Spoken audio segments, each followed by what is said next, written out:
ghostly apparitions, UFOs, aliens, and mysterious creatures lurking in hidden depths around us. These are the mysteries which baffle, yet pique our curiosity. Will we ever prove their existence? Welcome to Paranormal Experienced Radio. Listen as your host and seasoned researcher Kat Hobson discovers new evidence, bringing us closer to the truth with informative guest interviews, the latest paranormal news, investigation advice, and equipment tips. Kat is the lead investigator with SCARE, located in Birmingham, Alabama, and feels that her gifts were given to aid individuals in distress in what should be their safe environments. Now here is your host of Paranormal Experienced Radio, Kat Hobson, on Let's Talk Radio. Hello there. Welcome to Paranormal Experienced Radio. I am your host, Kat Hobson, and I'm so glad that you're listening. I am just thrilled because I have not one, but two people that I like an awful lot and I get to investigate with fairly often. They are members of the Tennessee Wraith Chasers. Chris Smith is the founder, and Mike Goncalves is a technical guru. He's a musician and sound person, and he has become just an integral part of the Tennessee Wraith Chasers also. These guys know their stuff. Chris has been doing this for quite some time. He actually was featured on Ghost Hunters Academy back in the day and decided that that wasn't really the way for him. So the rest, as they say, is history. He walked his own walk, and he has done fantastic with that. And hello, Chris. Hi, Mike. Hey, Kat. What's happening? What's up? Hating that I'm going to be missing y'all May 5th. Y'all have such a busy schedule coming up. Yeah, I know. We got to try to stay busy. We got to keep food on the table and the bills paid. Right? Well, you know, I am so impressed with y'all, though, because y'all investigate everywhere. And I would be hard-pressed to say if I thought that Ghost Asylum or Haunted Towns was my favorite show, because I love Ghost Asylum. And, you know, that first night that we ever met, Chris, was at the theater in Gallatin. And I asked you about the box. And you were like, really? The first question, and that's it. And I've actually really enjoyed telling people a little bit about that because it's a valid question, and y'all did exactly what was right for you. And then when we got into your Haunted Towns experience, the first one in Gettysburg, I just lost my mind for a moment. It just really totally rocked. It happens. And we never found ours, actually. Our marbles are still rolling around somewhere in some old asylum. Well, I figure that I can always just say that, you know, I'm old. You don't have that excuse, but, you know, one of the benefits of getting there. But no, yeah, I remember you asking me about my box. A lot of times people will ask about the box. Yeah, that was a unique experience. Actually, that was Casey's idea to build the box. He's a lot smarter than he looks. He comes up with a lot of the stuff that we used to use in Ghost Asylum. And then Brandon, obviously, it was a tag team. I never had anything to do with any of the builds, but you know, it was fun. We got a lot of activity out of it, and it made for a really good experience. Well, I was really surprised when I found out how the thing in that box was reacting to being caught. Yeah. That was it definitely creep seemed factor. intelligent. It seemed to know what we were talking about, and it was able to respond to the conversation, which is pretty creepy. I mean, but for us, you know, we were like kids in a candy store. Right. Yeah, that's one thing that people are like, oh, surely they're not catching spirits. And I just tell them, if you had seen Porter and Doogie's face when they were talking about that box. I mean, because it was scrambling around, there was actual movement as they were carrying it, and they weren't making that up. They were serious. And oh yeah, I don't know if I could have taken that box. And then Chasey took it home. I mean, I just was like, no, so brave. I didn't even like having season 3 having to drive with that stuff. I'm sure. Back home I didn't even like having that in the car with me. Well, you're kind of experienced at having things in cars with you. Oh, Chris is, yeah. Me, yeah. No. Oh, now see, I can't hear you well enough to ascertain which one you are, Mike. I'm so sorry. But oh no, that's okay. It's just, you're who took it home? I mean, you're who drove it home? Drove it back? Yeah, I'm just saying driving with the stuff, that last season of Ghost Asylum, it was in the van a lot of times with me, after wrapping up an investigation. So it's like that didn't sit well. Just knowing that something may or may not, you don't know if it's in a box sitting next to you. Yeah, and the way it was acting in that box would have been a little trippy. So yeah, no, Chasey got that. Yeah, that was. I don't know. Sometimes I think that y'all are just brilliant. Chasey comes up with all these great put-togethers from the ideas, and then Brandon has all these brilliant thought processes going, and some of the things that he uses have really helped me with my investigations. And I love when I get a chance to talk to him and just say, when you told me this, then I went and did that, and oh my gosh, you should hear this evidence that I got just from your idea. And it's just astounding to me. But I just got asked if y'all could get a little bit closer to your mic because they're having trouble hearing you. And they are absolutely just thrilled to be there with you. A lot of people who have been with us at Ghost Hunt Weekends events are here. And some of the people from some of your fan clubs are here. And Sweet. You have a lot of people that just absolutely love you. Are they all in this chat room right now? Well, no, because most of the people probably are on their mobile and they don't understand that you absolutely can get into both. You can listen to the show live and be in the chat room from your mobile device. All you have to do is go to letstalkradio.net, hit listen, live listen, and then you'll see the little live chat glowing at the bottom right, and you can come in and talk to them. So yeah. It's amazing, though, because if I post a picture from an event that y'all are at, then you wouldn't believe the people that send me messages about y'all. It's just really fun. That's sweet. We have a lot of loyal friends and Wraith fam that come out to the events.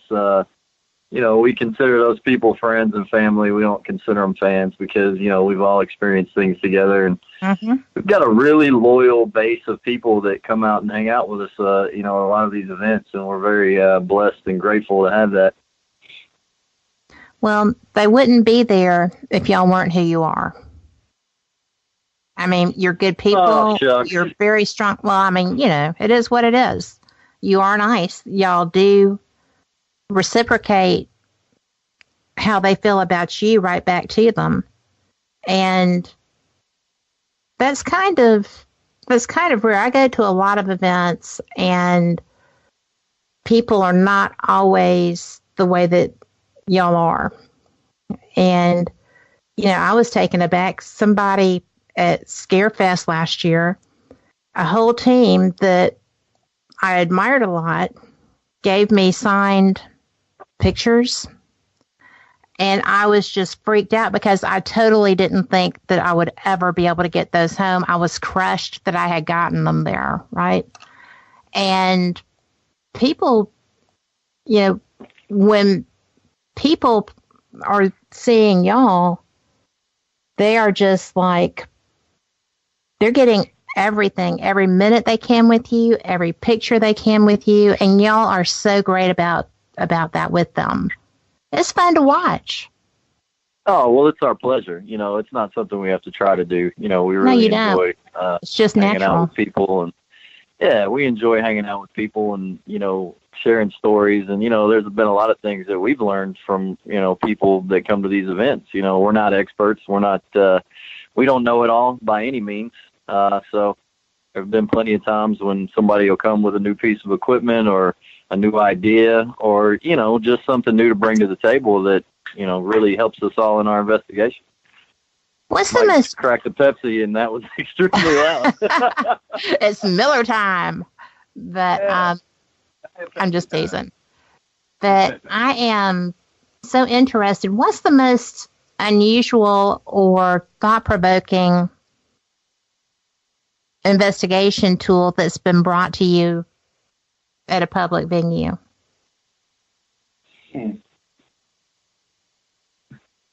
You know, that's a good question. You know, now that I think about it, you know, the first time I was ever introduced to the Connect system, you know, the mapping, we had never used any of that. A lot of fans bring those things, and I really try to follow those people around because those things are pretty cool. You know, sometimes you'll get something that, you know, that I think is just a glitch. You'll have like a ghost river dancing or something in the corner. Yeah. You know, and it sometimes, you know, a lot of these pieces of equipment you kind of got to scratch your head on because sometimes they seem to be reactive and then other times they just kind of do things haphazardly and randomly. So you really kind of got to be careful with all these pieces of equipment. But, yeah, the Connect thing, a fan was the first one to introduce that thing to me. What else have people brought, Mike? Do you remember? There's a lot of different apps that are out there that a lot of people are using, and I think we're on the fence with that as well. Yeah. I think we're on the fence with a lot of stuff because you really don't know. I mean, we're not here to say apps work, apps don't work. I mean, who knows? But it's kind of up there with the Connect. Just last weekend at Ashmore, you know, we were following somebody around that was also using one. And for me watching it, everything dances. I mean, does it not? You know, it's like, I don't know. I mean, I was trying to at least do like, can you reach your arm out? Can you touch my hand? Can you shake my hand? And it's like, it danced the entire time. So I don't know. Well, you know what they say. You can dance if you want to. You can leave your friends behind. There you go. I think they were just very happy. The thing works, it's on point, and they were just very happy that night. Well, they were just thrilled to be seen. Mm-hmm. Yeah, we tried one of those. I'm sorry. Oh, no, I was just saying apps were a big thing that, I mean, the Spiritus app, the whatever app, I mean, there's so many different things that are out there that, I mean, a lot of people say, so what do you think of this? And it's like, I've never heard of it. I don't know. Let's try it out, you know. But it's like, we're willing to try anything that people bring out. It's like, why not? Let's give it a shot. Right? I mean, I'm willing to also. I'm always concerned with whether or not something is producing its own verbiage, like the Iovolus and things like that can be programmed. I'm very hesitant with those, but we have 2 questions. It's actually evolving from 3. And if you don't mind, Brenda started out the show by asking if anybody was, you know, willing to be adopted. So, yeah, y'all have that offer on the table. But what's the inheritance package like? There is no telling, but I've known her for about 20 years now, and she's a pretty cool person. But right on. She also wants to know if you've ever done I'm pretty sure you have. If you've ever done an investigation at the Chickamauga battlefield. Me, no. No, that's a no. I've only actually done one battlefield, and that was Stones River in Murfreesboro, Tennessee. Yeah. That was one of the very first investigations. That was before Doogie even came along. That CWC did. So yeah, and you know, when you first start getting into this, you don't always take the right steps. We just kind of walked in there at night. We didn't ask anybody, so I would not advise anybody to do the same thing. You can get started that way. We're in the chat room also now. We see that. Wait, can you scroll back a hair? Let me see. I can. Terry says, any advice for us going to Ashmore in Yes, September? we're going in August or September. What date in September are you going? We booked it for the Ash Bash, and we've only got about 4 minutes until we take a station break. But I hated to miss your event there because I know that was rocking. Well, let me just tell you this before you take the quick break, is we have an event announcement that's coming out tomorrow morning, and we might be seeing you soon then. Cool beans. Really? Well, I'm going to be seeing you soon anyway, but that is too cool. Yeah, so check out that Facebook page tomorrow morning for that event announcement, and that should answer her question. Yes, it did. Hopefully. She says the 28th.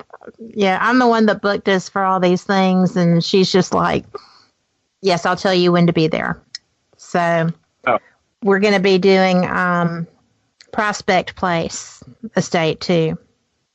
So, yeah, we're excited. We're going to be doing that one in May.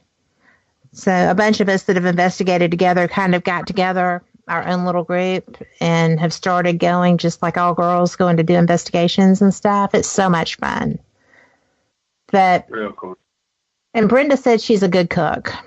So there you go. Yeah. There you have it. There you go. We'll do a trial run with her, see what it's like. But Terry said it's the 29th, so I guess I'm not letting her give me my updates anymore.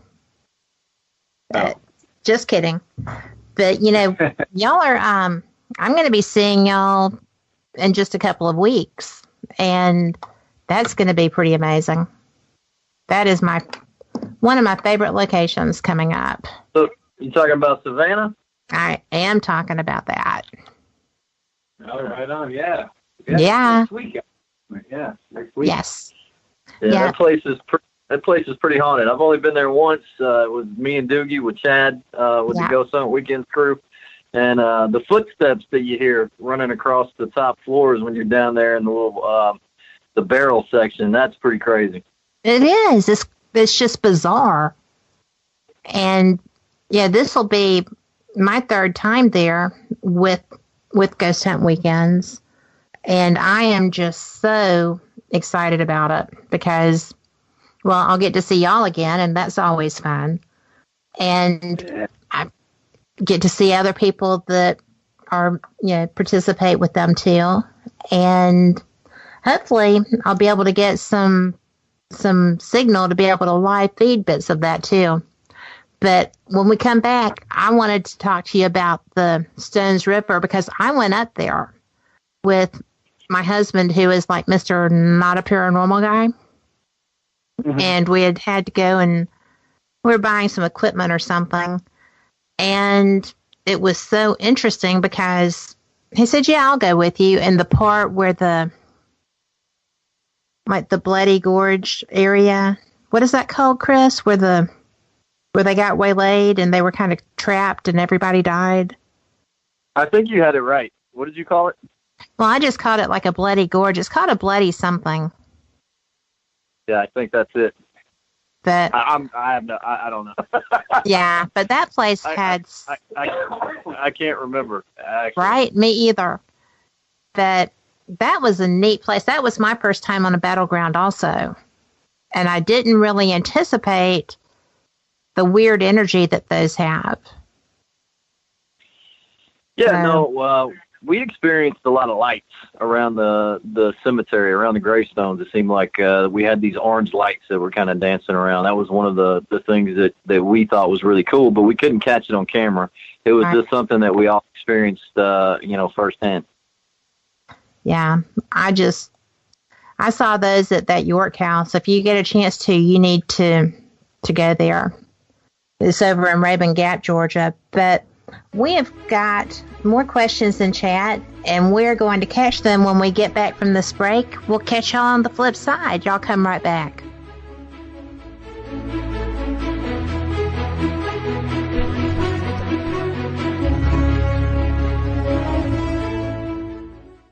When it absolutely, positively has to be the best. WGOG DB Clearwater. Let's talk. It's safe to say that we are not alone in the universe. Most of us believe in the existence of intelligent life elsewhere, but where are they? With over 19 years of extensive research, author, investigator, and ufologist Tom Conwell can only provide one answer. They are here. A series of books like no other that contains compelling evidence of UFOs on the East Coast. Volume 1 in the central United States. Volume 2 and the western U.S. Volume 3. Not only has Tom written about these sightings in his book series, but also painstakingly documented each report on a one-of-a-kind UFO sighting map of the entire United States. Could the eyewitness reports of thousands of people be wrong? Read Tom Conwell's They Are Here series and decide for yourself. They have eluded us. They have traveled far. They are here. Order your proof today at theyarehere-conwell.com. That's theyarehere-conwell.com. Coming soon with your support. Preacher 6 is a small-town preacher that is summoned to the big city where he ends up fighting evil in a literal sense. The characters that he meets along the journey are something special and unique. They could all have their own films made about them. If you like original content that is driven by action and amazing writing, you must support the film Preacher 6. No remakes, redos, sequels, or do-overs for us. Let's take film back. If you like Quentin Tarantino-type films, then you will love Preacher 6. Preacher 6 is like Taxi Driver meets Sin City meets The Prophecy. So please be a part of something awesome. Sometimes darkness just needs a few well-placed bullets. Preacher 6. Support this new film at Indiegogo.com and search Preacher 6. That's Indiegogo.com, Preacher 6. Support it, and let's take film back. There are thousands of health and beauty products on the market these days, but how many can you say are truly natural? The name says it all. And Naturally by Darla is here to humbly serve, guide, and help to heal all individuals seeking a more natural way of living. NaturallyByDarla.com provides a wide variety of products and services like essential oils, soaps, balms and salves, powerful mists, and ancient healing techniques. Curious yet? We thought so, and invite you to visit our website, naturallybydarla.com, or call 847-334-1580. That's 847-334-1580. naturallybydarla.com. Humbly serving for over 10 years. Naturally. Let'sTalkRadio.net.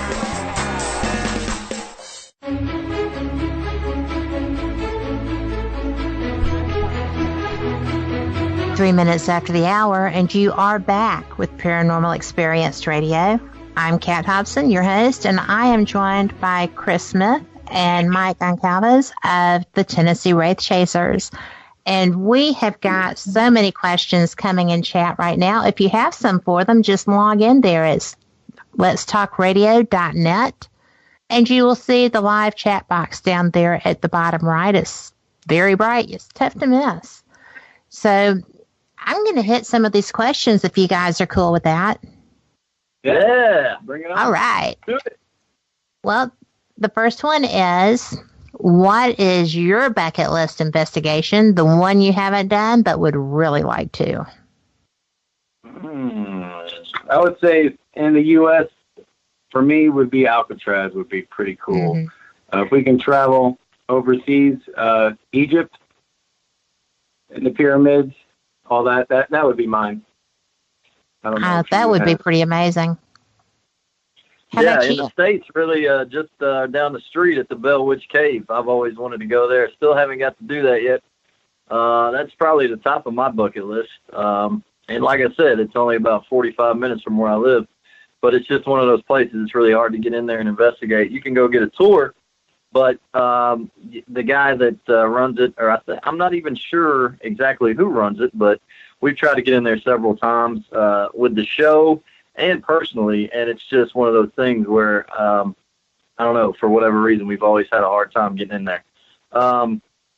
Overseas, I've always wanted to go to Europe, over there to Ireland, maybe in England, There's not even one place in either one of those because there's so many locations overseas in Europe that, castles and underground tombs and just all kinds of different historic places that I would love to go.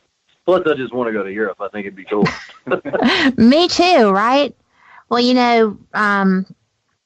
one of the guys from Hollywood Ghost Hunters, Rick McCullum, and I were talking, and he goes to Europe every year.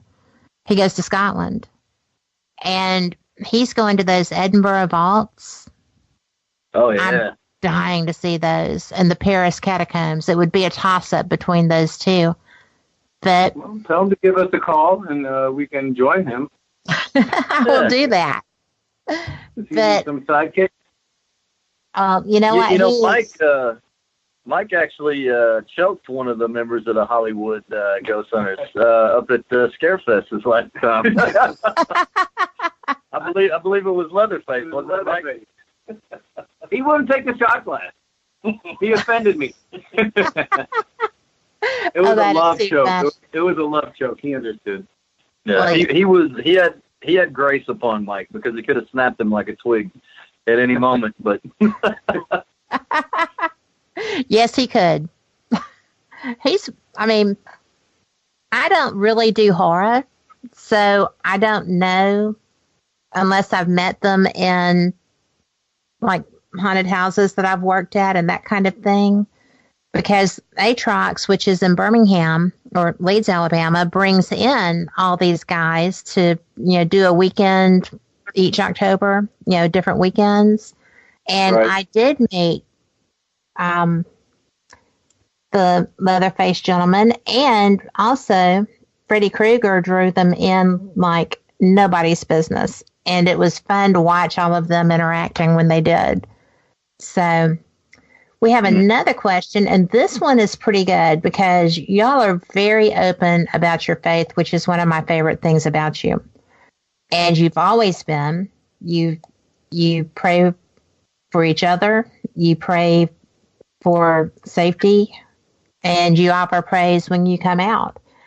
And Laura says, being men of faith, do you have to deal with loved ones who are against what you do? And she says that she does on a daily basis. Do you have any advice?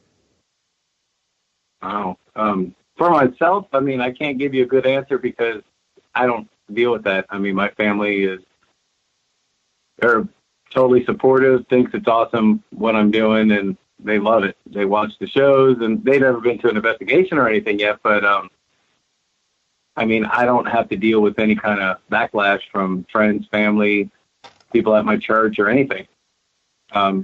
They're all supportive of me. We were talking to the pastor of my church just a couple weeks ago, and he's like, man, I need to go on an investigation with you, man. That's just so cool. I want to see that. So that's cool. Don't have to deal with any backlash, really. Fortunately. Well, that is fortunate. How about you? Yeah, no, same with me. I'm blessed. My family, very supportive of me and Brandon, because we share the same parents. And, they've always supported us and, are proud of us. And, I think it intrigues them too. And I think, I'm a part of a church. I'm a member of Cedar Grove Missionary Baptist Church. And it's always been, known what I've done, and people are just interested in it. And I think it's just because they know my take on it. It doesn't, clash with my belief system or their belief system. It's just something that's unknown to me that I still, I'm not out here putting labels on anything or, saying that, hey, this is 100% what we're dealing with out here. Whether it be, this is a poltergeist or this is a person, this is grandma. I don't believe that. I believe that there's an explanation. I just don't have it yet. I have my own theories and thoughts about it. But, they respect that, and I've just been very blessed about that. I have people that see me at church. A lot of times I have to miss because a lot of these events are on the weekend, so I don't get to go to church as much as I'd like to. But then whenever I come back, they're all crowding around me like, hey, what's been going on? Where you been? Tell us everything. Give us all the details. So, like Mike said, I can't give any advice on that either because I've always had a lot of support from church and family. So, if they know the kind of person you are, that nobody can take that from you. And I think that's a big part of like what Chris was just saying. What I deal with is they know who I am. I've been going to the same church for 15 years, and they know me. I play guitar on a praise team.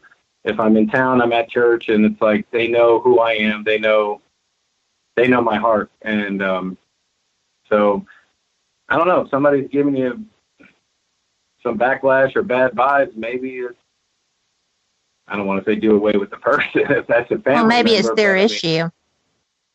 Yeah, maybe they're the ones dealing with the problem, and it's like, again, I don't know. I don't want to get in too deep. I don't want to. Well, you got to think about it this way. The Bible was written thousands of years ago. Who's to say that, nobody knows exactly what it is. I think for me, it's all about faith. It's all about a feel thing. Yes. I don't go 100% by the Bible. I don't go 100% about what any man tells me because, we're just man. God is God, and he's a big God, and, it's a feel thing with God. You don't just go outside and talk to him like I'm talking to you. You got to talk to him from the heart. And as long as I think you have it fixed with him and, it's a faith-based thing, I think that, what's wrong with it? Because we don't have all the answers when it comes to spiritualism or religion or ghosts, goblins, whatever it is. This is all theoretical. Yes. And, I get so tickled when people, they know what everything is. And you run into that, especially when you're working with psychics who are positive that they're right on point with everything. And a lot of times they are. But I don't think that anyone knows entirely.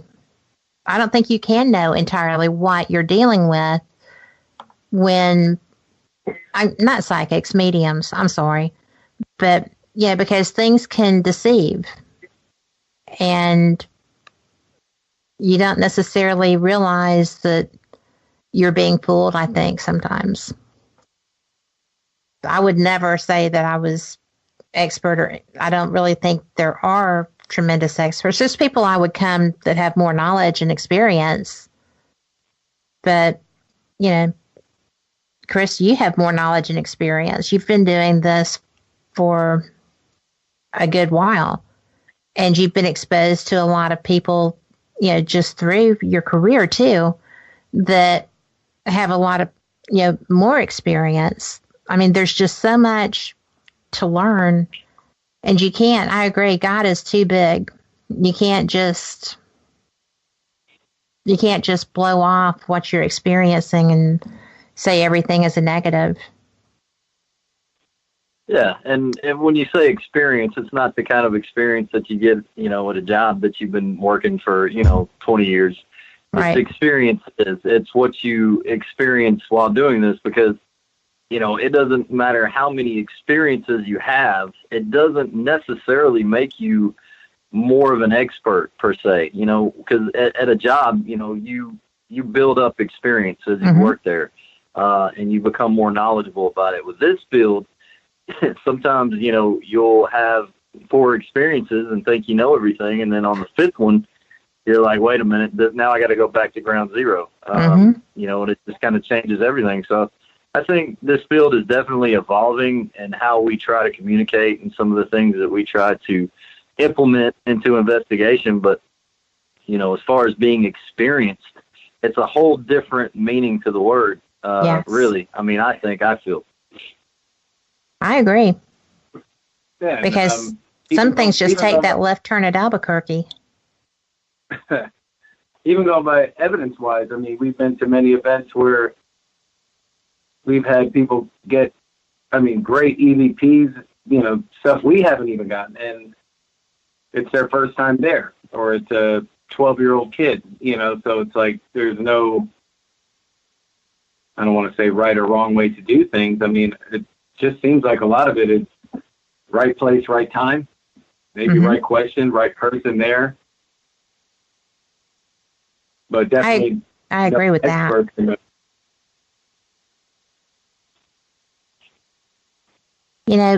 When you go, because y'all are like me, you just absolutely love Old South Pittsburgh.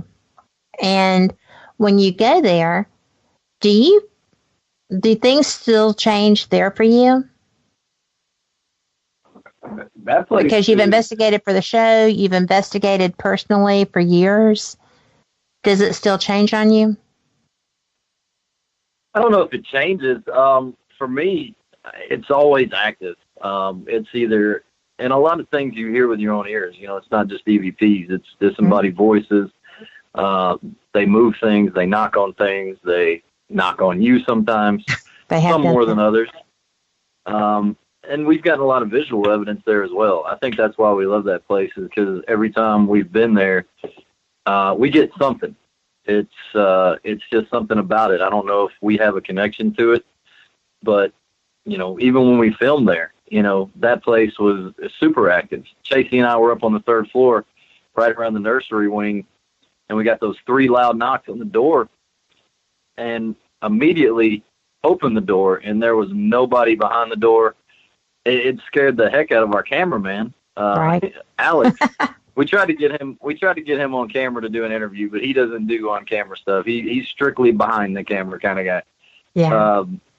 But yeah, it was really, that was just that right there. We all kind of looked at each other, and I looked at Alex, and I was like, "You heard that, right?" And he was like, "Expletive, yeah." And so I was like, I told you, man, this place is crazy. I was like, you didn't believe me, but now, when you experience something that blatant and that, just outspoken or whatever word it is I'm looking for here, it just comes out and communicates with you. And it never disappoints. It's just like, you'll have other places where you'll experience things, you'll hear something or you'll see something, but this place, it just comes right out and says hi. In a sense. You're right. I agree with that. We see on Harry on the chat room says you never leave OSPH without at least a personal experience, and that's very true. Every time we were there, we've been there before just to not show film, but just do some promo stuff for ourselves, and we've always experienced something there. That's just so cool. I had my very first serious K2 conversation there, and I didn't even realize that I didn't initiate it, and it was up in the nursery. So, and it lasted so long that I actually ran out of questions. I was just like, well, I'm just going to be walking around here, and while I'm here, you can come too. You can stay with me, but I don't know what else to ask you. And it was the coolest thing ever. Yeah, because it's the first time. That is a neat location. I hope that they get their ducks in a row soon so that other people can experience that. I know they're working on it.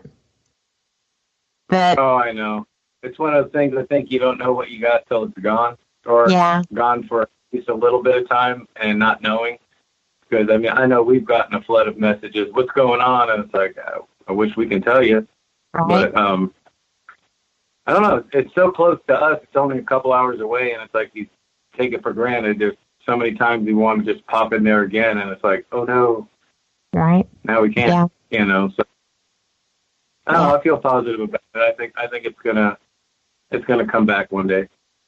Well, I am pretty sure that it will too, because there's just so much love for it in the paranormal community that, it's just, hopefully it's going to be back sooner rather than later too, because so many people have it on their bucket list. It's a shame to not be able to go there.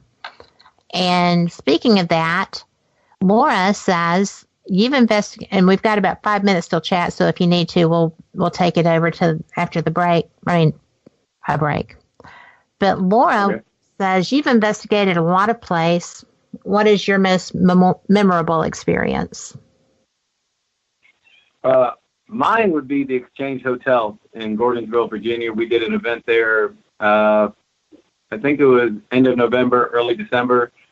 The only time I've ever had a full body apparition, and I wish I had a GoPro on my head so I could have at least recorded it. But long story short, we were doing a Q&A, and I went upstairs to go grab Brandon, and I knew he was upstairs setting up his cameras for his experiment later on that night. And walking up the stairs, you can see through the railing, and through the left and through the right there's bedroom.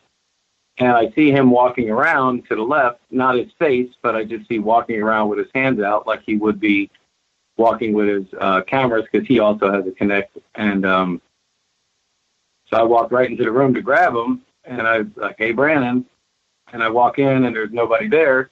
And he answers me from the room on the other side. And it was like one of those, you just kind of, you can always talk about it, read about it, see photos of it, but it's like kind of just, you just kind of just get in shock and just freeze up. And I was like, and he's like, "What's the matter?" And I was like, "I just saw you walking around in this room." And, you know, so, I mean, it freaked me out, but in a cool way. So my heart was racing. And at the same time, Brandon's pissed. He's like, "I got my cameras in the wrong room." That would be my reaction. He was still late for the Q&A because he brought all the stuff over to the other room. But that's my most memorable experience, and I wish I had something to catalog for it, but I don't. It's just my own experience I can take with me and tell the story. Sometimes about those it, are the best, right?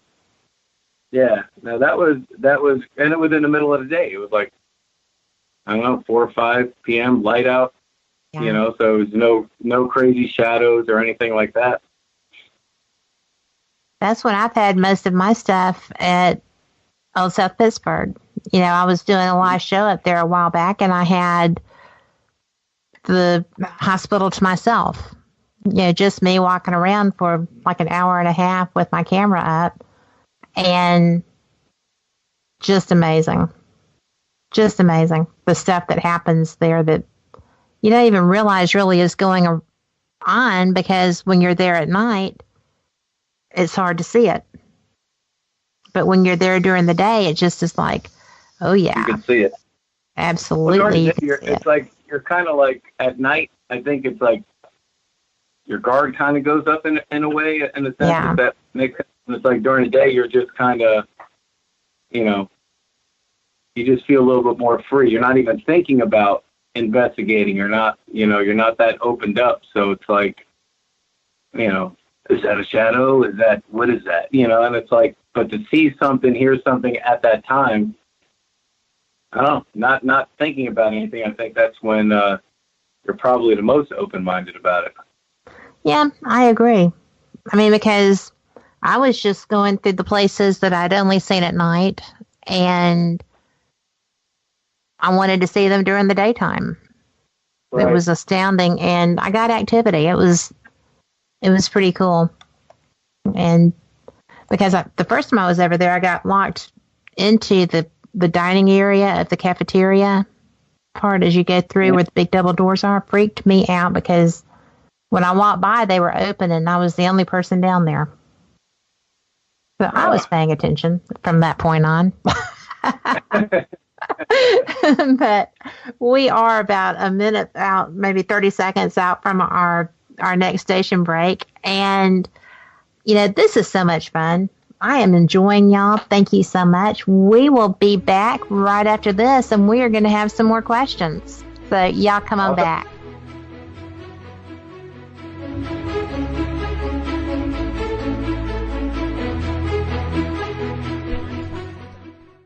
In a world of many voices, there's just one that needs to be heard.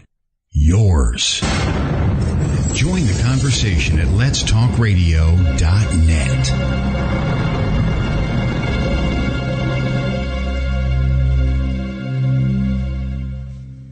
Shopping, dining, beautiful lakes and rivers, and a monster? Welcome to Braxton County, West Virginia. Centrally located, Braxton County, West Virginia is the ideal place to visit. Natural beauty and recreation abound with 2 beautiful lakes for easy kayaking and canoeing, and many hiking trails. Did we mention the Flatwoods Monster?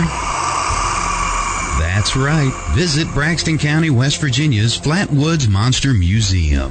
And not only learn about the Flatwoods Monster, but walk in the same footsteps as the people who witnessed it. Nearly all of our attractions can be found within a few miles of Interstate 79. Visit us online at braxtonwv.org. That's braxtonwv.org. Braxton County, West Virginia.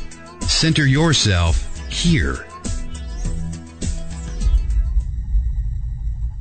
In 2012, Keith Linder, after successfully obtaining a management position at a prestige healthcare company, decides the time is right for him and his girlfriend to move in together. That's putting things lightly. Weird things begin to happen within days of moving into the modern suburban home. The horrors they witnessed and desperately tried to fight off would end up putting them at the odds with members of the paranormal community and themselves. This gripping story, told from the house occupant's point of view, not only lists tales, but also includes pictures, video reenactments, commentary, and audio of the events being reported. Author Keith Linder does not ask you to believe him. He only asks you to listen. The Bothell Hell House by Keith Linder, now available on Amazon.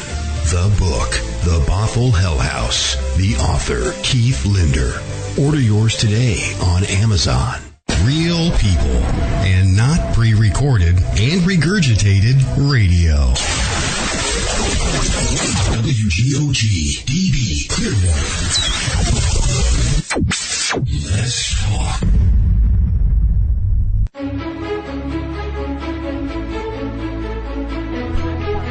And you are back with Paranormal Experience. I'm Kat. I'm your host, and I am joined by Chris Smith and Mike Goncalves of the Tennessee Wraith Chasers.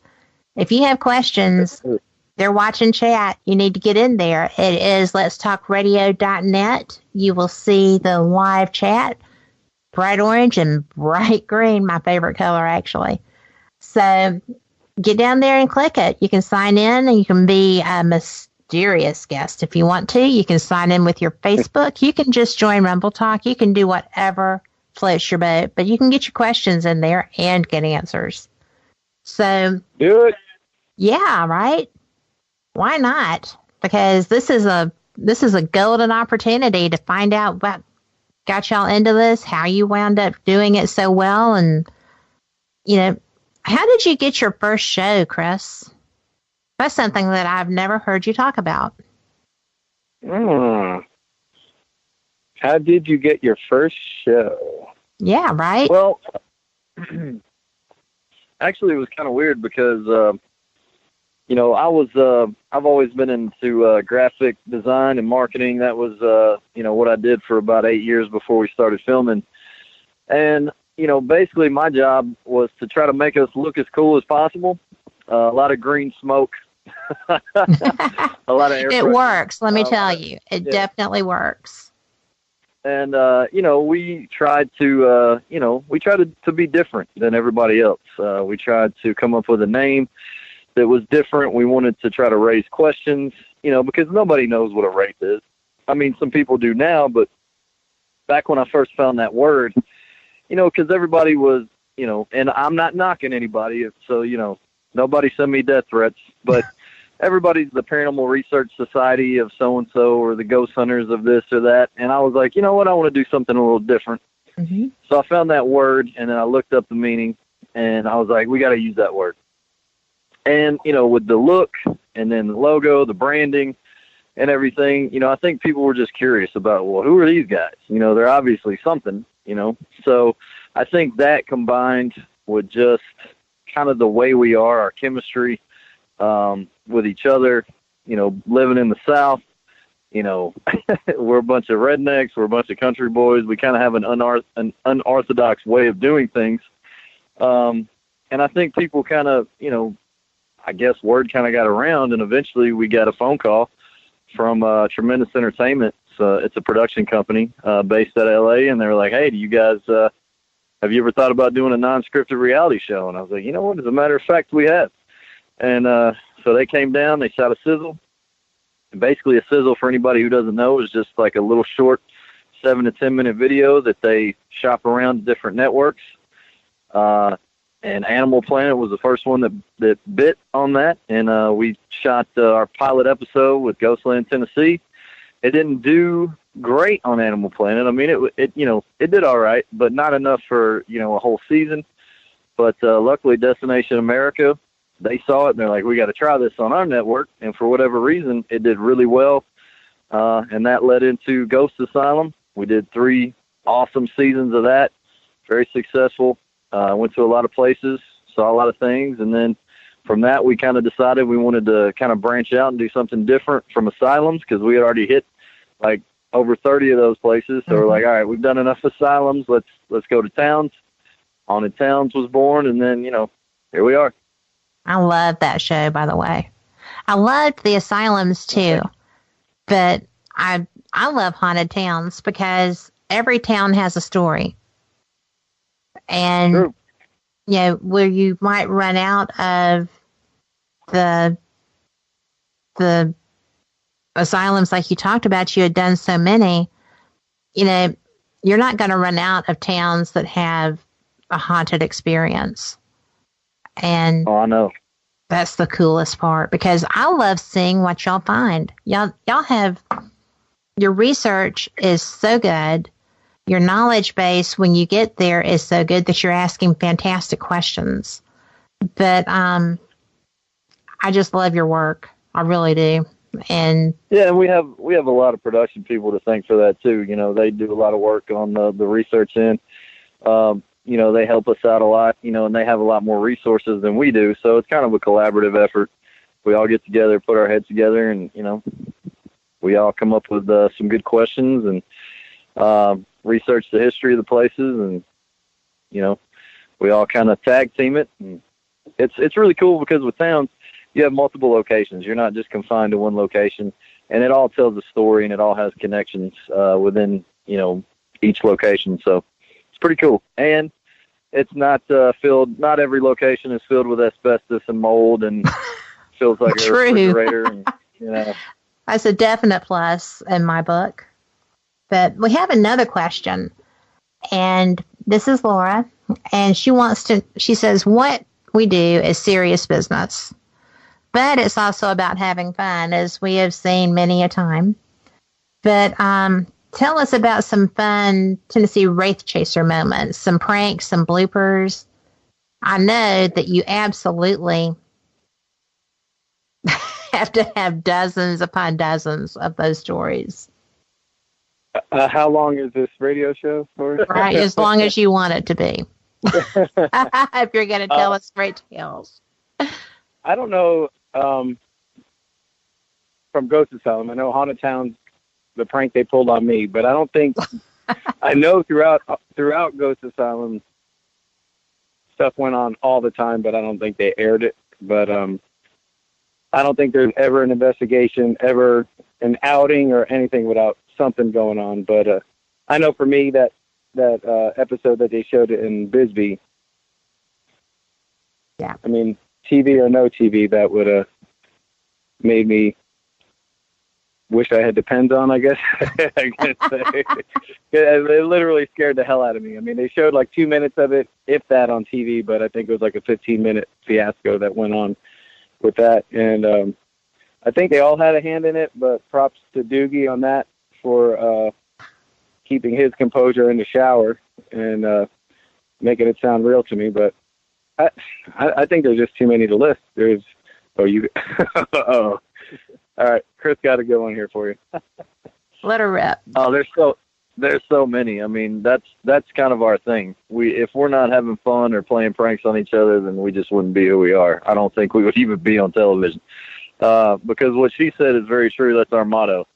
What we do is serious, but we never take ourselves seriously. Because you can't in this field. It's just not true. This is the wrong field. If you're too serious, then you're not going to get anywhere. But and I don't think I've ever actually told this story. I've told a lot of stories about Preston Castle when I used to, I found an air horn. I got Porter with it a couple times. I heard him squeal from the air horn, and then I got them all with an air cannon at the end of that episode. And I think that one was even on a blooper reel somewhere. That was a good time. But the thing that I'm thinking of right now, we were investigating a fort. I believe it was Fort Delaware. And it's just an island. And there's a huge moat that goes all the way around the fort. And in this moat are all these nutria-rats. And basically it's just a giant rat. And they were all over the island. But we had a break, and I was going to use the restroom, and they had a facility outside of the fort. It was like a more modern thing.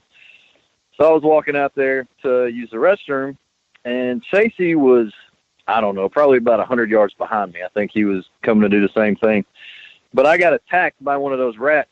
It just, like, I saw it over there by the moat, and it just looked mischievous. It had this look in its eye, and it was sitting still.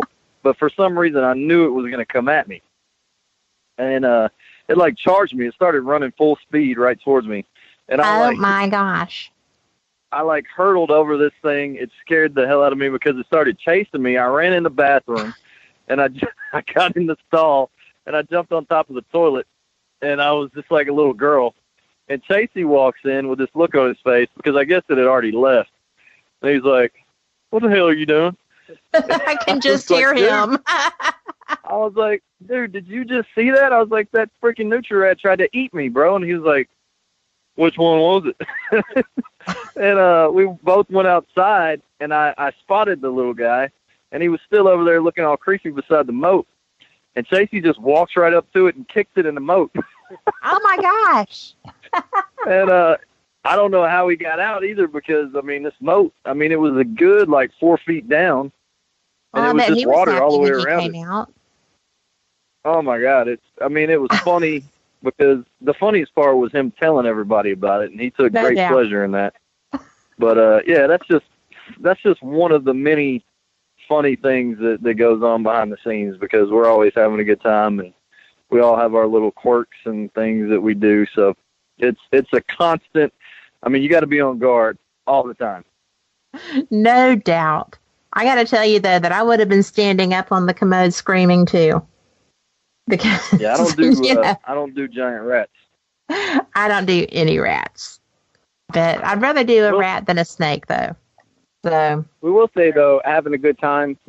Even this past weekend at Ashmore, we're having a good time. It seemed to be a slow night in our one location of the building we're at. And so, conversations happening, we're laughing and we're cutting up. And as we were laughing, the group of us, and I think there's maybe 8 in that group at the time, that's when we started getting a lot of activity. Meters were going off, the ladies connect, not to dip back on that, how we feel about it, but everything was starting to come alive as we were laughing, and it died down. Then we had to throw into fake laughs just to see if it came back. But it seems to be a lot of times that when we're having a good time and kind of ignoring what's there and just laughing amongst ourselves is when we're getting the most activity. Do you think that's because they're enjoying you, or they want to be the attention magnet? I think it's probably a 50-50. They want the attention, and they're probably looking at us like, what a bunch of idiots in my house. But I think it's probably more of the ignore them, because they're used to, I'm sure, a lot of these places, people coming in, asking the same questions. Here's somebody coming into my place, asking me to knock on a wall, asking me what my name is, and kind of ignore them and do our own thing. And, it helps. It does help. And, we're about 60 seconds out from our top of the hour news break. And, this is getting so much response because everybody feels that way. Yeah, Laura says that the more laughing and joking you do, the more activity you get. And I agree with that. It's like, I think it's but everybody that comes here is here to see me. What are you doing? Kind of a thing. As well as they're like wanting to get in the conversation. So with that being said, we are going to have so many more questions, and we are going to be right back after this news break. Right on.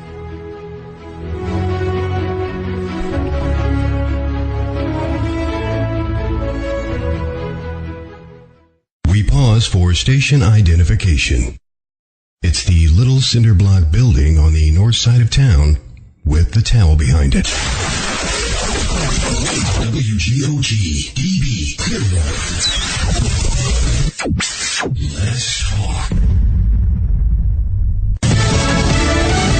At the ready, I'm Lisa Lacera, Fox News. U.S. military leaders weighing options after a suspected chemical attack outside Damascus, Syria. The Pentagon already has a guided missile destroyer in position off the coast of Syria. The USS Donald Cook has roughly 75 Tomahawk missiles on board and 20 surface-to-air missiles in the event that Russian warplanes attempt to challenge it. Fox's Jennifer Griffin at the Pentagon. Vice President Mike Pence met with top Pentagon officials this afternoon. Confirmation hearing set for later this week for Secretary of State hopeful Mike Pompeo. Excerpts of his statement before the Senate have been released. Secretary of State designate Mike Pompeo says he's willing to work to fix the policy around the Iran nuclear deal if the Senate confirms him. According to his opening remarks, Pompeo will say he's willing to work to fix the JCPOA and confront Iran on other fronts. He says that years of soft policy towards Russia is, quote, now over. On North Korea, Pompeo says President Trump isn't one to play games at the negotiating table, and he says he won't be either. Fox's Rich Edson at the State Department. A Missouri State House committee expanding its investigation into Republican Governor Eric Greitens after a woman testified he was physically aggressive during an unwanted sexual encounter and threatened to distribute a photo if she went public. She claims he slapped and grabbed her during their affair in 2015 before he was elected. The testimony outlined in the report is beyond disturbing.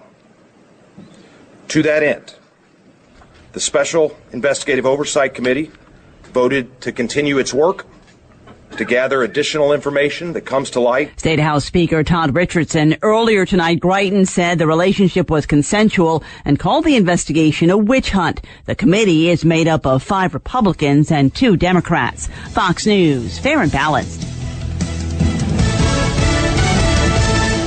Are you hiring, posting your position to job sites and waiting for the right people to see it? ZipRecruiter knew there was a smarter way, so they built a platform that finds the right job candidates for you. ZipRecruiter learns what you're looking for, identifies people with the right experience, and invites them to apply to your job. These invitations have revolutionized how you find your next hire. In fact, 80% of employers who post a job on ZipRecruiter get a quality candidate through the site in just one day. And ZipRecruiter doesn't stop there. They even spotlight the strongest applications you receive so you never miss a great match. The right candidates are out there. ZipRecruiter is how you find them. Businesses of all sizes trust ZipRecruiter for their hiring needs. Right now, our listeners can try ZipRecruiter for free. That's right, free. Just go to ZipRecruiter.com/newscast. That's ZipRecruiter.com/newscast. ZipRecruiter.com/newscast. ZipRecruiter, the smartest way to hire. Council. The lone holdout border state now committing to sending National Guard troops to the southern border. California Governor Jerry Brown says he will send 400 National Guard troops to the border to, as he put it, supplement staffing in the ongoing program to combat transnational crime. 250 Guard members are already a part of that program, including 55 who are at the border. Brown says this work is important and notes the Guard has been assisting in the state in 2006 and 2010 when both Presidents Bush and Obama requested troops. But he adds this deployment is not part of a mission to build a new wall or round up women and children or detain those escaping violent countries. He says California's National Guard will not be enforcing immigration laws. Jessica Rosenthal, Fox News. The number of dead in a bus crash involving a junior hockey team in Canada has risen to 16 as the family of Dana Bronze, who worked as the team's trainer, says she died from her injuries. Major League Baseball has announced the host of the 2020 MLB All-Star Game. After rumors Tuesday, LA is officially hosting the Midsummer Classic. For this is more than steel, concrete, dirt, and grass.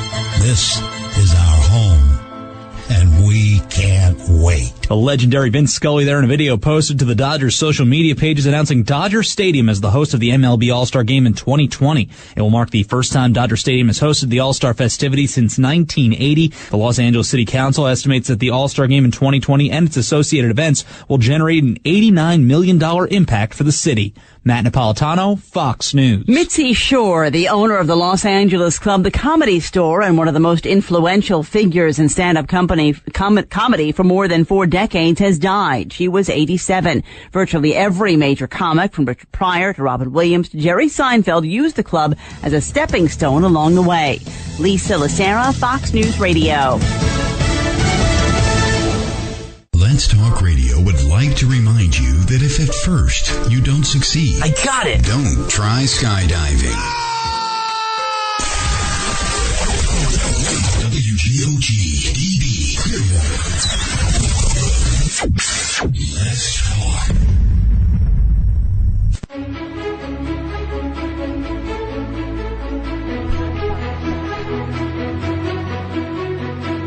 The hour, and you are back on Let's Talk Radio with Paranormal Experience. I am Kat Hobson, your host, and I am joined tonight by two of my favorite people to investigate with. Let's rephrase that. Sorry, guys. And that would be two of the Tennessee Wraith Chasers, the founder, Chris Smith, and the tech guru, audio guru, and new to get in front of the camera, Mike Goncalves. Welcome back, guys. Hey. And sorry about the investigating you. That was supposed to be private. Oh, embarrassment. But just kidding. But, we were talking about all kinds of things. And I just think that people in chat are just enjoying you guys so much. And thanks for taking all these questions and being so kind and just awesome with it. Of course, I knew you would be. Y'all always are. Our pleasure. I don't think there's anything we won't answer. I mean, we haven't been pushed to that limit yet, but well, I wasn't. I was asked on the last radio interview if it was boxers or briefs, but that's about the only thing I won't answer. Oh, okay. Because I was going to say, what did you say? That was kind of bold. So I promise not to ask you that, but I can't speak for Brenda or Laura. Well, Brenda and Laura, I'm a brief guy, just to let you know. Hey, we're talking fried chicken and chocolate cake. I'm going to let it all out of the bag tonight. Well, there you go. I'm going to ask y'all if y'all can get a little bit closer again. And we have we have another question for you in chat. And it's from Laura. She says, I'm sure you get these questions all the time, so you know how many spirits might feel, LOL. But have you ever, this is interesting, have you ever encountered a malevolent spirit or entity, and if so, where?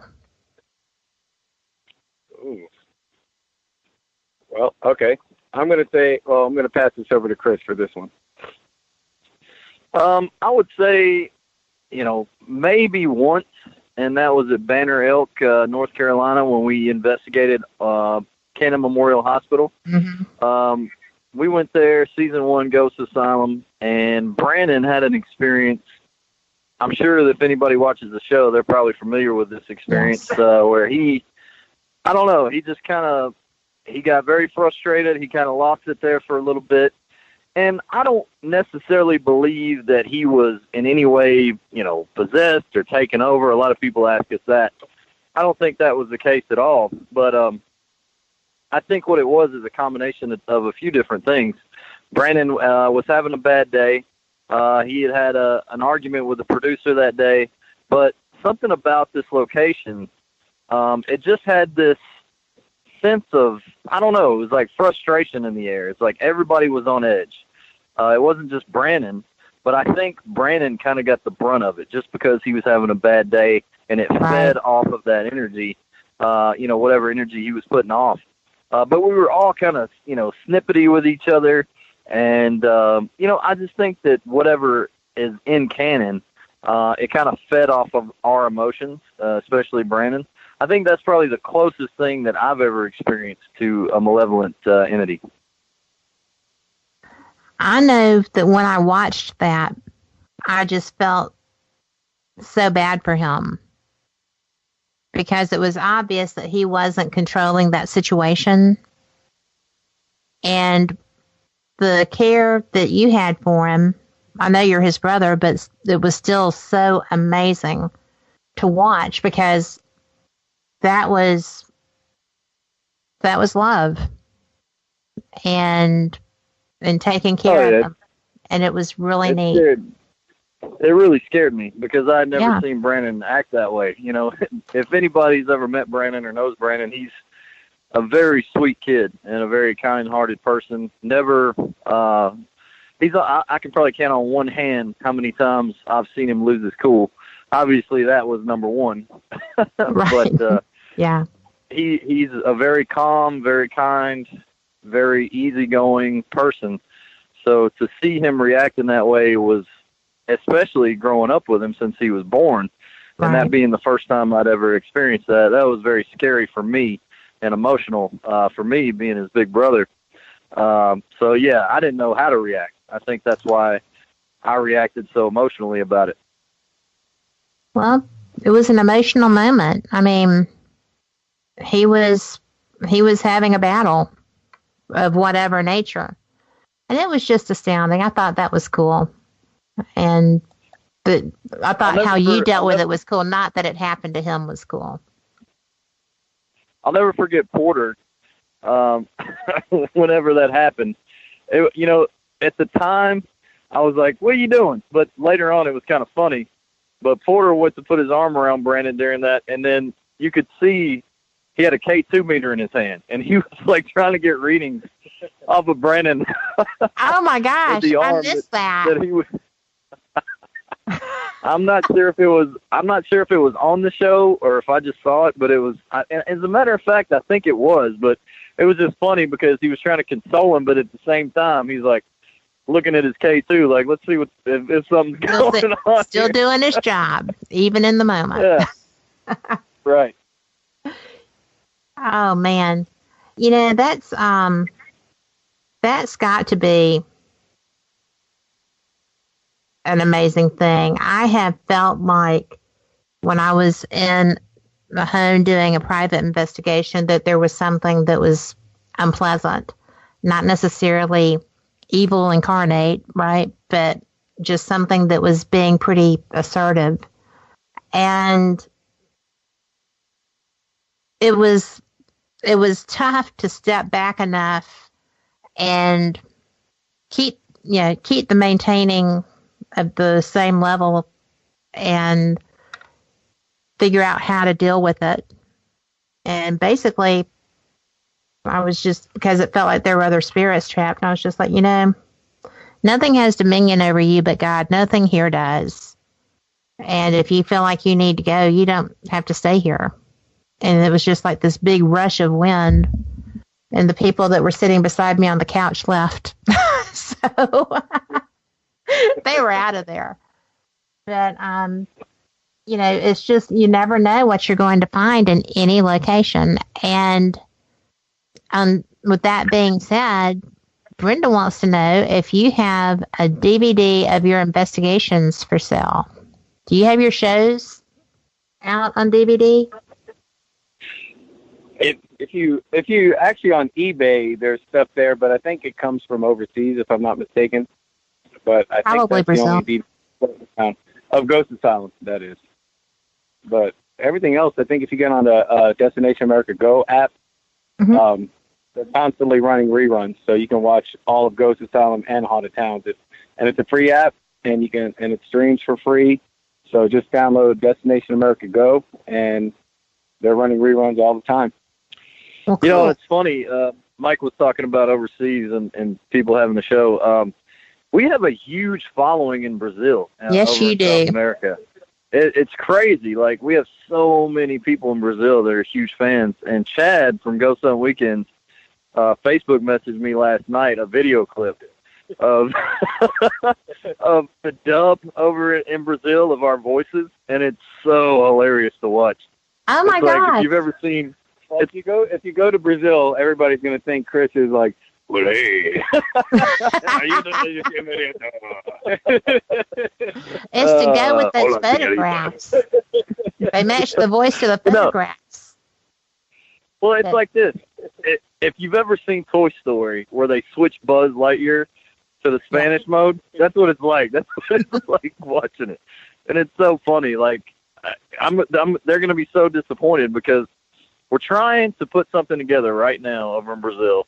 I don't know if it's going to happen. It's all, very up in the air. But if we do and we go over there and they hear me talk like in my regular voice, they're all going to be like, who is this guy? I don't think they'll be disappointed at all, because I'm going to tell you, when I say that I have your fans that come to me about y'all, and you have to, I know that y'all know, I don't really post pictures. I have pictures of where we've been at events and stuff like that, but those are for me, right? I don't really post very many of them. And so I find it funny that all of these people are actually reaching out to me, and they added me. I am a member of the Chris from Tennessee Wraith Chasers fan club from Brazil. Oh, God. I was added to that group. Mike's in there, too.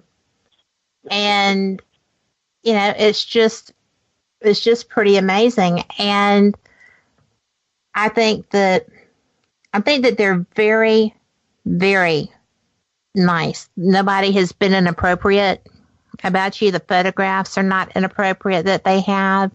And I think some of them are listening because I just got word that new connections have arrived. And I wanted to invite them into our chat room at letstalkradio.net. You'll see down in the bottom right the live chat buttons. You can just hit that and come on in. But you do have a huge fan base, and you have a huge U.S. fan base too. I just think it's kind of neat that people are trying to let y'all know how much it means. And I think it's amazing of you that you are reaching out to try to give them opportunities to enjoy y'all and your merchandise, because they want the merchandise. They can't get it there. And right. I think it's nice that you're working with that. Yeah, no, we've been very blessed when it comes to people watching us and hanging out with us. Like I said, we don't really consider them fans, more so friends. Some of them even family. There are people that come to almost every single one of our events. They almost never miss an event, just because they know they know how it is. You come to one of our events, it's going to be like a family get together. It's going to be like a hangout. Yeah, we're going to investigate and we're going to try to get some evidence, but they know that we're there to have a good time and that this is what we love to do. And, I think they genuinely love to do it with us and vice versa. So it's just a lot of fun. I think that's basically our motto is, you got to love what you do and you got to have fun. Oh, yeah. Well, I was fortunate enough to see you interact with some of those fans that are your family when we were doing the Paulding jail last year, when we went to Indianapolis for the night before.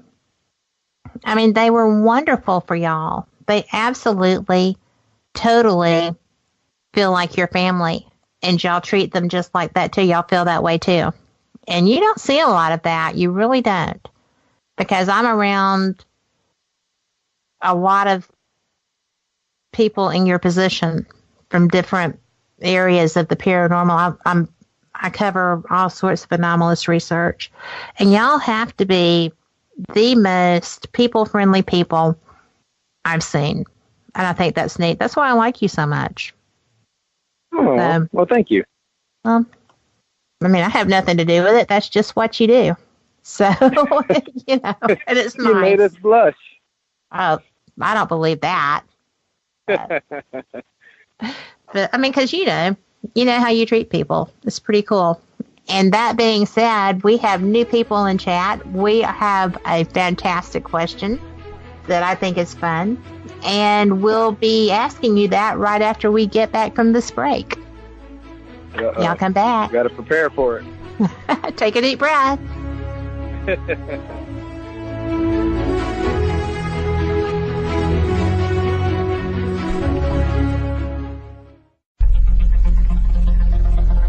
We interrupt our scheduled programming to bring you the following conspiracy theory. Humpty Dumpty was pushed. WGOG DB Clearwater. Let's talk. Terry Lovelace is a 64-year-old retired lawyer and former assistant attorney general. The earliest alien experience Terry can recall was when he was 8 years old. Incident at Devil's Den. In May of 1963, he saw a UFO and described it as a perfect silver disc. 3 years later, on a clear night, he saw a second flying disc outside his second-story bedroom window. Incident at Devil's Den. In 1975, while serving as a medic in the Air Force, he witnessed yet another UFO hovering 50 feet over an ICBM missile silo. Incident at Devil's Den. 2 years later, while he and a friend were camped in an isolated state park known as Devil's Den, Terry had a life-changing fourth encounter. Not only did Terry and a friend witness an estimated 5-story high UFO, but this fourth encounter would be an epic, life-altering event. Incident at Devil's Den by Terry Lovelace. Digital download or paperback now available on Amazon. Coming soon with your support. Preacher 6 is a small-town preacher that is summoned to the big city where he ends up fighting evil in a literal sense. The characters that he meets along the journey are something special and unique. They could all have their own films made about them. If you like original content that is driven by action and amazing writing, you must support the film Preacher 6. No remakes, redos, sequels, or do-overs for us. Let's take film back. If you like Quentin Tarantino-type films, then you will love Preacher 6. Preacher 6 is like Taxi Driver meets Sin City meets The Prophecy. So please be a part of something awesome. Sometimes darkness just needs a few well-placed bullets. Preacher 6. Support this new film at Indiegogo.com and search Preacher 6. That's Indiegogo.com, Preacher 6. Support it, and let's take film back. Shopping, dining, beautiful lakes and rivers, and a monster? Welcome to Braxton County, West Virginia. Centrally located, Braxton County, West Virginia is the ideal place to visit. Natural beauty and recreation abound with 2 beautiful lakes for easy kayaking and canoeing, and many hiking trails. Did we mention the Flatwoods Monster? That's right. Visit Braxton County, West Virginia's Flatwoods Monster Museum. And not only learn about the Flatwoods Monster, but walk in the same footsteps as the people who witnessed it. Nearly all of our attractions can be found within a few miles of Interstate 79. Visit us online at braxtonwv.org. That's braxtonwv.org. Braxton County, West Virginia. Center yourself here. Of all the radio stations in the world, we're one of them. WGOG Digital Broadcasting. Let's talk.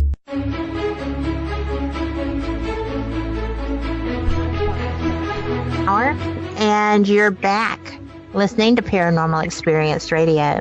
I'm Kat Hobson, your host, and I am having the best time tonight. I hope y'all are too.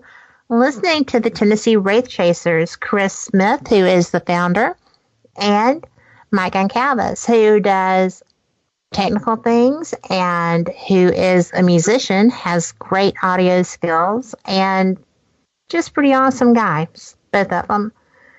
We have more questions if y'all are up for the challenge. Did you take a deep breath while you were gone? I did. We're now breathing. Let's bring on this. I don't know. We should be scared? Should we be scared? I'm now practicing Lamaze. Well, there you go. You're ready for anything. But the first My one. water broke. Bring it on. Oh, no, don't do that. I just went through that. I saw my first person born 2 weeks ago, and that's my grandson, who's also named Braxton, not after the town. But, yeah, and I didn't pass out. I was so excited that I didn't pass out. I was so worried about that. Coolest thing I've ever seen. I'd never even seen a cow born. Oh. So. I've seen many cows. Well, I saw them starting, and I saw them after the fact because I had to turn the truck around and go back. But that's another story. But, roller coaster, jump from a plane, or bungee jumping? Which one? All right. Repeat those three again. Roller coaster, jumping from a plane, or bungee jumping? What would you rather do or not do? Which would you choose to do if you had to pick between any of those? I'll take the roller coaster. The roller coaster. I always wanted to bungee jump, but I'm afraid. I'm afraid. Not for the fall. It's just for the bungee breaking. It's the landing. It's not the fall. It's the landing. That's the excitement of it, I guess. But I guess we would choose roller coaster. Yeah, definitely. Not the one for the state fair where they put up overnight either. No. Although I've been on plenty of those, right? So, but that was before I learned that they just absolutely do it that fast. Yeah. And but I'm with you. At least with a roller coaster, you're fairly attached to the ground. So yeah, and if I go down, there's like 30 other people that are going to go down with me. You won't be alone. And then That's you'll be right. able to have stories to tell, right? All right. From the other side. Right on. But we have another question. And this one, I think I know what your answers are going to be to this, but I'm interested to see if I'm right. Aaron says, with all the crazy times and your fast-paced schedule, what keeps y'all grounded? I think paranormal radio shows. No wonder I like you so much.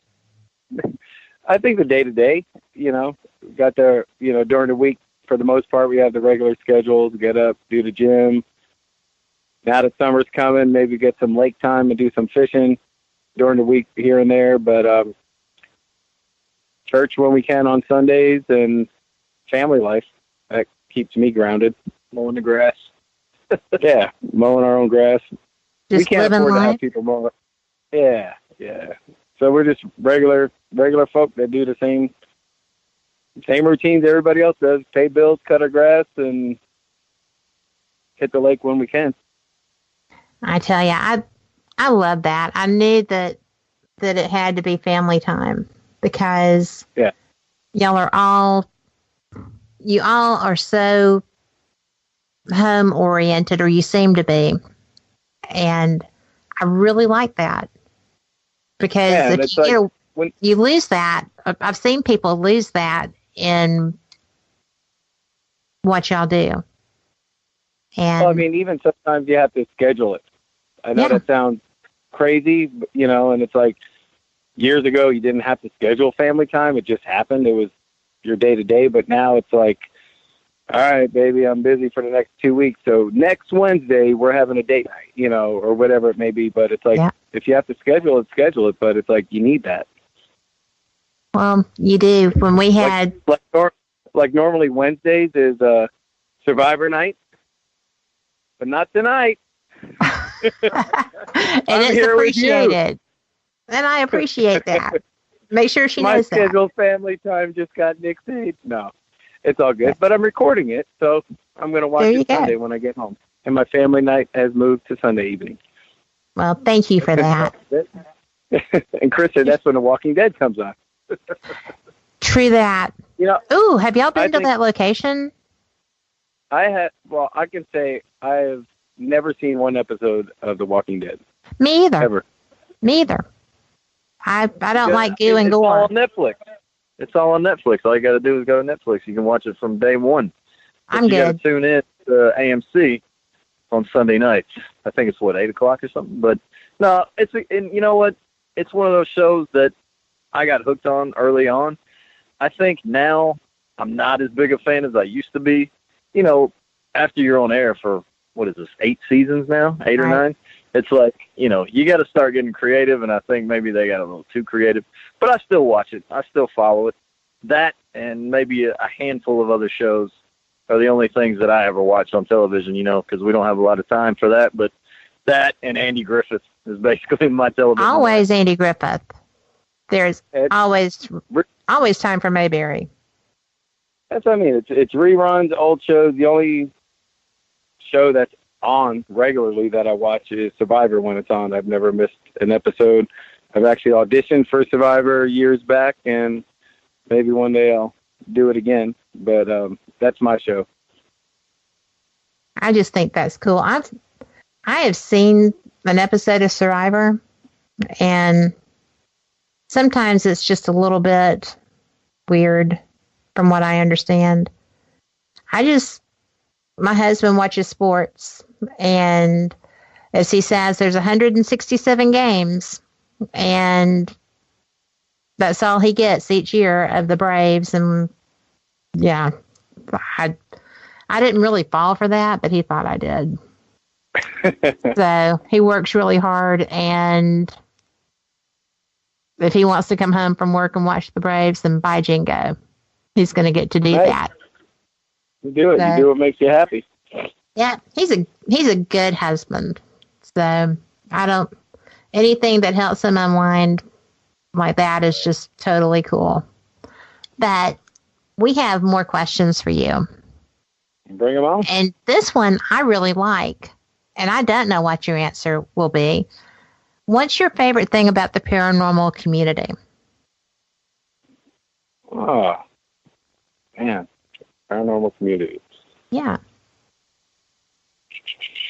I think for me, it's you never know what you're going to get. There's such a plethora of people that are involved in it. You got people of all walks of life. You got regular people who, you know, go to regular jobs and they just have kind of an interest or curiosity, all the way to the other spectrum of people who are just immersed in it. It's their life. It's their everything. You know, some people that are so immersed in it, when they come up and start talking to me about it, I'm like, why don't you have a show? Like, I don't even know what you're talking about. It's just such a diverse group of individuals that are interested in it.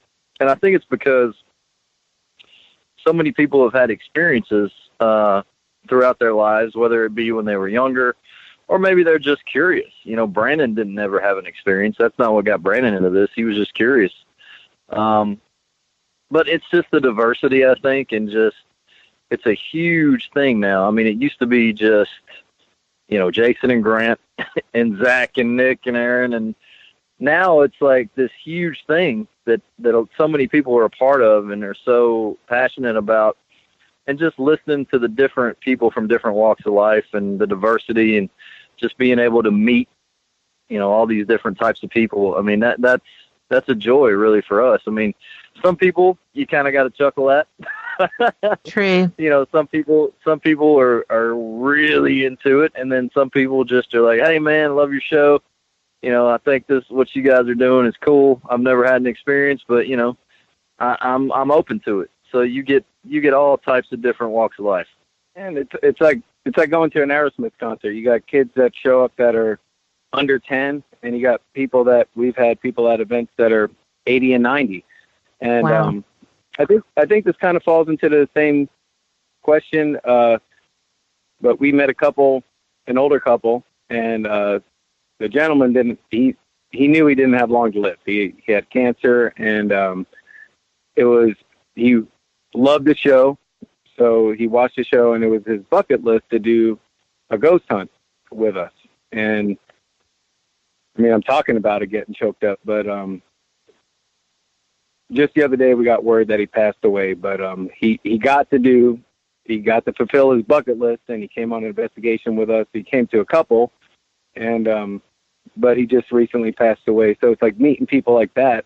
Right. It kind of turns you around, you know. It's like, wow, you know, it's like we're fulfilling your dream, you know. It's like, here's a guy that lived a long, good life, you know, and And he was happy. He was at peace where he was at. You know, he knew he didn't have long to live, and he was like, I'm good with it, man. I'm good with it. I mean, he was just a down-to-earth guy. And, I mean, we're the ones that were like, we're all choked up talking to the guy. And, you know, but it's just like meeting people like that. It makes you really appreciate what you do. And so it's like, yeah, there's character people of all ages and stuff, but it's like meeting somebody like that kind of changes you. Yeah, it changes you. It's like, you know, in a good way. Yeah, I can see that. That's beautiful. Yeah, but I mean, our prayers are with his wife. I mean, and it just happened, I think, yesterday. As a matter of fact, he passed on. Oh, my goodness. Yeah, we were hoping that he would. They're local. They're close to us. We were hoping that he would have been around a little longer, because we have some local stuff coming up soon that, you know, where hopefully he could have came out. But he at least got to come to 2 events. So, I mean, he was happy.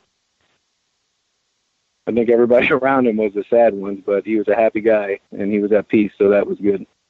Well, you know, when somebody is a blessing to you like that, then, you know, they're thinking they're getting the blessing, and they're the blessing to you. That's just beautiful. And so amazing. Can I ask where he got to investigate with you? Yeah, he did the Thomas House Hotel in Red Boiling Springs, and he came out to Rosemont Mansion in Gallatin. That is so cool. So he didn't have to go terribly far to be able to enjoy either one. That's beautiful. And he hung out like a champ. You know, he did everything with us, and he took the stairs in in the mansion. Like, you know, he's like, I want every part of this, and he did it. That's amazing and cool. I'm so glad that y'all got to enjoy him, and vice versa. Right, exactly. And I'm just going to put out there for the people listening that this is why I just think so much of you guys, because that matters. I don't know if John's listening. We met John over Christmas. He was over in Indiana, and I don't even know if I can tell this story without getting choked up. Yeah, John, he's got cerebral palsy, and he's a big fan. His caretaker got in touch with Mike and said that one of he really, really wanted to meet us. His 2 favorite things are ghost hunting and TWC, and then the Cubs. Oh, cool! And we're like, and she was like, "Is there any way that we can get you guys, you know, up here to do something or send him something?" And I think we first just sent some shirts or something, or some photos. And he sent us a video thanking us for it. And then after we watched that video, we're like, all right, we got to go see this guy. So, you know, we drove and surprised him. It was right before Christmas. We got him a couple gifts, wrapped them up, and just kind of, you know, spent a couple hours with the guy. And it's just such a good feeling whenever you meet somebody who their condition, you know, it's just, this guy actually donated every penny that he had to this other charity that helped, you know, children who had heart conditions. And he had this whole wall of pictures or photos of children that he donated his money to, you know, help them with their condition. And this guy, he's in a wheelchair. He can't really care for himself, but, you know, he's one of the best guys we've ever met. You know, he just really had a story to tell. So happy, you know, not complaining, just, it really kind of puts you in your place when you meet someone like that who is just such a beautiful person and doesn't have anything to complain about. And, you know, we complain about the dumbest things in the world from a day-to-day basis, and then you meet John and you're just like, what am I complaining about? There like, you go. This guy, you know, this guy's happy and just loving life, and his condition, it's just like, wow, it really makes you take a step back. So that's one of the other blessings about being able to do this and to be on television and to be able to do what we do is you get to meet people like John. And on June 2nd, June 2nd, we're going to be in Scottsville, and John's going to be able to investigate with us. So How him cool and is his that? caretaker, yeah, they're coming out, and I think he's going to come out a little early, and we're going to, hopefully he's not listening right now. I should take that back, because there's some stuff that's a surprise for the guy. But come on. But if he is, I guess it's the surprise out of the bag. But yeah, I mean, that meeting him was a highlight for all of us. Especially, I mean, if you watch the show and we do our fist bump to the big man and we do a prayer, and we got in a circle with John, and John led the prayer, and there was waterworks. There was no doubt. I in that house, man. I mean, the guy he's a beautiful spirit, and I mean, we are all blessed to meet the guy, and I mean, we can't wait for June 2nd, to investigate with him. And hopefully you can come out, anybody else listening, come out and you can meet him too, and this guy will turn your life around. Well, yeah, so maybe that answers your question. I think that pretty much covers yeah. everything, because we could go on and on about the fans. Yeah. And people know that. Like I said, I watch, I see people interact with y'all, and I pay attention. It's just amazing. And, unfortunately, I'm going to be on the other side of the country on June 2nd. And it's not unfortunately, I'm very excited to be going there, but I hate that I am missing an event with y'all because I enjoy them so much. Well, all you got to do is cancel it. Huh? My plane ticket is bought, and I've been booked into the room, and they already sent my media passes, and I would still to meet that guy and just see him interact. I'm sure you will at some point. I think we can talk him into coming to another event. Well, I'm counting on it. I really am, because we've gotten started in chat here, and if you're listening and you're not in there, you're missing a great conversation on para-unity, which is, I think, important. I don't know if it's actually going to get there because people are so protective of their evidence and stuff, but we will see what happens with that. I hope so, because there's no reason that everybody can't be enjoying those feelings with each other. And if you're always competing, then you're not really caring. And I think the caring is what matters. So, and y'all do that really well. Yeah, I mean, exactly. It's not competing. I mean, we're not football teams here trying to win, because at the end, nobody's going to win anyway, because, there's nobody knows the answer. That's right. And it depends on your faith. Maybe we're not supposed to know the answer, That was mentioned in chat earlier too, and I think that I'm of that like mind. But it's just really hard. I was talking with somebody that's been a parapsychologist for decades, and when I was mentioning the para-unity, he said, well, that's a great thing, but there are no standards. There's no units of measure. There's no definitive way to investigate and things like that. And I'm like, well, that's really not where I was going with that. I was going to the attitudes. But because he is on the science side, it was an interesting conversation. But I think that it's turning that way. We just did a little contest for people to submit paranormal evidence, and we didn't get very many. But the winner is going to be starting his show here on the network. Just toot sweet. He's amazing, and it's going to be great. So that was one of the prizes, was a year's show here on Let's Talk Radio. And, very cool. Yeah, the dude is amazing. He's going to be excellent. So his name is Tony, and he is an EVP expert. So going to be good. And we are actually getting really close to our final station break. I wanted to ask you, when you've done all of these locations, we've had questions about the scariest and questions about almost everything. The very best evidence that you got that was on film, that was documented on film. What was that to you? That was actually, I know the surface of it was Brandon catching it on accident, right? Where was that at? You're talking about St. Vincent's? But did you say that something that wasn't on film? Can you?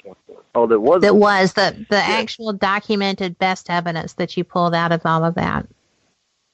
For me, it was at St. Vincent's Mental Home, like Mike was saying. That was Ghost Asylum Season 1. That was in Oklahoma. And Brandon was kind of haphazardly walking through the hospital as he does.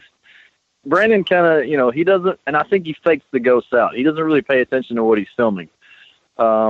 He just kind of, walks around with a camera in his hand. And I think they're not expecting him. And he surprises them because we caught this great apparition. It was a full-bodied apparition, but you could almost see through it. And Doogie calls it Aquaman because it almost looks like he's water.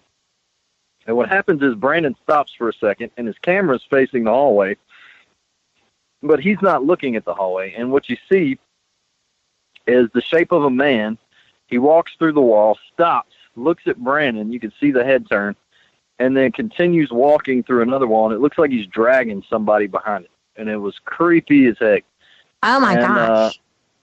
I remember Doogie is the one who found it. He was the one going over Brandon's evidence. And I'll never forget the day that he found it and called me about it. And was like, dude, you got to see this. This is nuts. And he was trying to videotape it on his phone and send it to me. I had to come over there and look at it for myself because the phone video didn't do it justice. But I think we still have that somewhere, so we can actually make that available if anybody's curious to see it, because I think somewhere there's a YouTube video of it, and it's just phenomenal. I mean, to me, that's the best visual evidence we've ever caught. Too cool. And you know what? We are up against our final station break, so we'll be back. It's going to be about 2 minutes, and we will see you on the other side. Y'all enjoy these messages.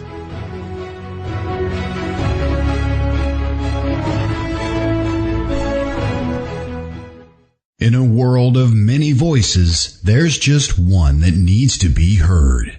Yours. Join the conversation at letstalkradio.net.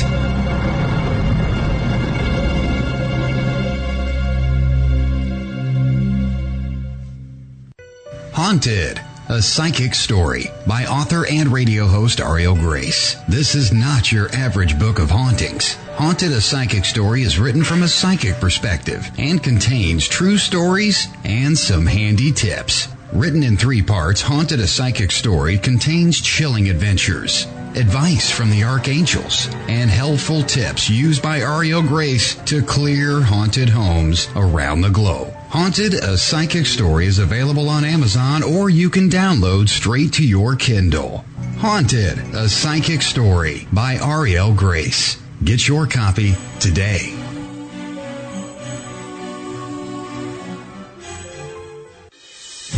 Since 1948, Fate magazine has delivered a one-of-a-kind reading experience, covering everything from psychics, UFOs, paranormal investigations, and more.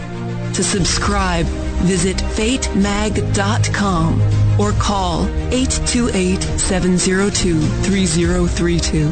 That's 828-702-3032. Subscribe and find your true reports of the strange and unknown at fatemag.com. While the other stations are run from high-rises in the city, we're programmed from a little bungalow on Windtree Drive.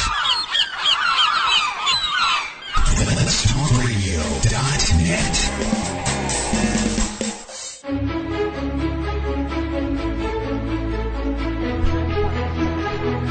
Are back with Paranormal Experienced Radio. I'm Kat, your host, and I'm joined by Chris and Mike from the Tennessee Wraith Chasers. And we are... and I'm glad to have y'all. Thank you for being here. I've had so much fun with you. And the reactions to that last experience with the evidence got people's attention. They are just so interested in that. And I've got to tell you, the creep factor on that is intense. I am looking forward to you finding that and sharing that. Because we'll have to dig it up and we'll post it on our page or something like that for everybody to check it out. It's there somewhere for sure. Yeah. Well, thank you for doing that. When you do, is it okay if I share it on the radio page? Absolutely. For the listeners to see? As we're talking, Chris is looking for it right now. So hopefully if he can find it, then maybe by the end of the show we'll have it up on our page. That would be cool. And scare the heck out of it. It would scare the heck out of me. Me too. Just to be shocked by it. I think the shock factor is what would get it. And I just think that's pretty interesting. But I did not expect that answer when I asked that question. That's intense. But, well, I know a lot about your events coming up because I try to go to them, but you want to share some of them so people know where to come and investigate with you? Yeah, absolutely. Well, next week is sold out, but True. Actually this year we're doing a lot with Chad and Ghost Hunt Weekends. So, I mean, you can always go to TWC Facebook page. You can go to Ghost Hunt Weekends, visit them. Chad has some amazing deals going on. You can make payments or whatever for stuff. So check that out. But next week is Moon River Brewery in Savannah, Georgia. Then actually the end of the month, we're going to be here in Gallatin. We're going to be doing Square Fest. That's free for everybody. It's a big down home get together on the square, food vendors, live music, and we're just going to have our tent up there hanging out with everybody. Coming up in May, first weekend in May, we're going to be celebrating Cinco de Mayo at Missouri State Penn. There's still tickets available for that. That's going to be awesome. Yeah, I love that place. What is that? The 12th. Yeah, the following week we're going to be at the Exchange Hotel in Gordonsville, Virginia. After that, the 19th, Chris is actually going to be in New Jersey, and Brandon and myself are going to be at EnigmaCon. So we're kind of splitting up stuff on that one. And at the end of the month, we're going to be at Beatty Mansion. That's up in Missouri also. And that one is going to be a small investigation. So if you want to get tickets for that, there's only a few left. And that's our first time investigating it. So that'll be. And what's that date? Yeah. That's actually the 26th of May. Yeah, there's only a few tickets left, and it's small investigation. It's not going to be one of those 100 people investigations. So come out to that. The second, we're going to be with our buddy John. If you've been listening, we're going to be at Scottsville on the 2nd. What do we have coming up on the 16th of June? On the 16th of June, we got that con in Lexington, Kentucky. Yeah. Con in Lexington, we'll be at that. End of the month, we're at Octagon Hall. I think that's sold out. Yeah, and then in July, on the 13th and 14th, we're going to be in Hawaii. I saw that. Y'all had this thing for Hawaii. Yeah, we love Hawaii. Yeah. And that was a great there episode, are tickets too. available for that. So if anybody wants to join us in Hawaii, that would be on point. I mean, it's Hawaii, so you got that. But the history of, and just, you can go on for days of everything in Hawaii. It's amazing. The end of the month, we're in June. So the 28th, is that July. We're at Rosemont here in Gallatin. And that one, there's still a few tickets left for Rosemont, and that place is off the hook. So we had some crazy evidence there, too. Where are we in August? We got Oklahoma Paracon on the 4th. We've got on the 11th, we're going to Lake Shawnee with Chad. I'm going to be there with that one. Yeah, are you going to camp out and bring your tent? I bought a tent just for the event. Yep. Does it sleep all of us? Well, if we're all really scared, it will. It's a one-person tent. But my daughter told me that was ridiculous. I need to buy a bigger tent. Yeah, I think we're doing the camp out. That's going to be off the hook. We've heard good stories about that place. August 18th, we're going to Rolling Hills. You haven't been there since season, 2 of Ghost Asylum, right? I think so. Let me see. I haven't heard about you going back. September 8th, Paulding Jail. That's also going to be with, that's with Chad. Yeah, but is that with Steve and Tango, or is that one just Steve? I can't remember. I think that one's Steve. I think Steve's going to be with us on that. Shawnee is going to be Steve and Tango with us. Right. Okay. Or no, they're both. No, take that back. I think that's the Battleship. Yeah. They're going to be at the Battleship and Shawnee. Yeah. Oh, then we go to Scarefest. We're going to be at Scarefest. And Scarefest is actually early this year, isn't it? It is. Yeah, it's earlier than normal. And then after Scarefest, Battleship North Carolina, I think that one's with Steve and Tango. And then That's on the 28th, we have tomorrow we're going to announce what we've got on the 28th, actually. That's that next weekend in September. On the 28th, we got a big event coming up. We're going to announce it tomorrow. So everybody check the Facebook page, Instagram, all that stuff. That one's going to be a really cool one that we've never had a lot of people involved in. So let's make sure that you check that one out. And then we're going into the Halloween month, October. And we've got Main Street Festival. That's another Gallatin thing. It's a hometown thing on the 6th. It's on a Saturday. If you're in Gallatin, it's a huge event where a lot of local people come out. They bring, their local businesses out into the street, and everybody has a good time. They got food. They got entertainment. We're going to be out there with merch and different things, so you want to check that out. And then that very next weekend, I'll be at the Shooting Star Casino with Porter at a Paracon that we're going to do there. That's always a good time. I was there last year. Phenomenal event. You're going to want to hang out and show up there. And then I think at the end of the month, around Halloween, we're trying to work something out with Chad. So possible ghost hunt weekend / TWC event coming out the end of October. And that'll be fun. That one in November, I don't know if we can announce this one just yet. So we're going to hold Oh, you're slamming. on that. That's my birthday month. I should get to know about that already. If you talk to Chad, I'm sure he'll tell you. The little hint for the one that's announced tomorrow. Somebody asked about it earlier, way early. I think like 10 minutes after we started tonight. So there'll be your hint, but it's going to be an amazing event. Well, I'm excited because anytime I get to investigate where y'all are, I learn stuff, and I enjoy that a lot. And this year we're doing. Excited because there's a lot of places we've never been to.